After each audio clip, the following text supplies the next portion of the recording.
Corona virus pandemic के बीच में गृह मंत्री अमित शाह ने बिहार की जनता से जुड़ने के लिए एक वर्चुअल रैली की और इस जनसंवाद रैली के शुरुआत में ही कहा कि ये एक चुनावी रैली नहीं है।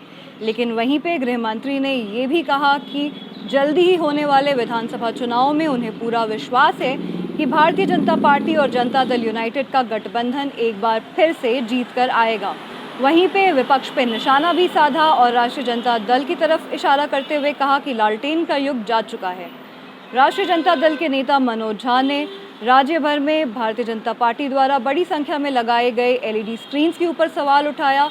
राष्ट्रीय जनता दल ने सवाल किया है कि क्या इस पैंडेमिक के दौरान इस तरह का खर्चा ज़रूरी था, और साथ ही ये भी कहा कि गृह मंत्री का वक्तव्य मिथ्याओं से भरा हुआ है।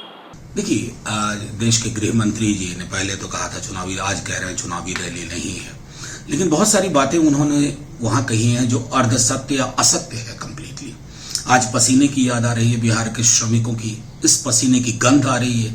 जब इस पसीने का अपमान किया गया, हफ्तों तक एक शब्द नहीं सुना हमने। बिहार अपमानित हुआ है, वहां के श्रमिक अपमानित हुए हैं। आज आप बड़ी गुलाबी गुलाबी बातें कह लें, लेकिन जमीनी हकीकत सबको पता है।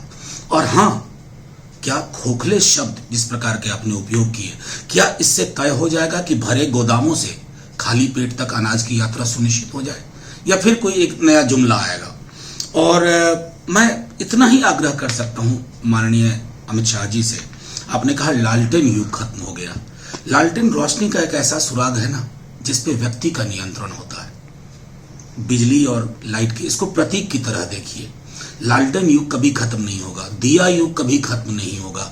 ये सब कहने की बातें हैं, बस इतना जरूर होना चाहिए कि ईमानदार विश्लेषण होना चाहिए। और अगर ये 72,000 एलईडी स्क्रीन में जो खर्च किसी ने भी दिया हो आपको, अगर ये गरीब के परिवार तक पहुंचता ना, तो लगता कि इस दौर में कम से कम वो राजनीति नहीं हो रही है जिसको सॉलिसिटर जनरल साहब वल्चर कहते हैं।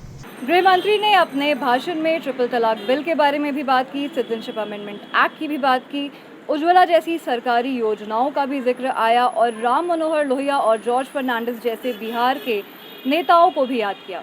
लेकिन एक ऐसे वक्त में जब देश भर से बड़ी संख्या में बिहार के प्रवासी मजदूर वापस लौट करके बिहार जा रहे हैं और उनमें से ज़्यादातर लोगों को जाने के लिए कोई यातायात भी नहीं मिल पाया ढंग से, ऐसे वक्त में बिहार में प्रवासी मजदूरों का संकट शायद इन चुनावों का सबसे बड़ा मुद्दा हो।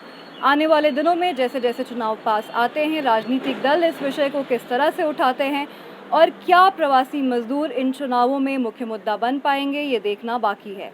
अंजलि ओझा, गो न्यूज़।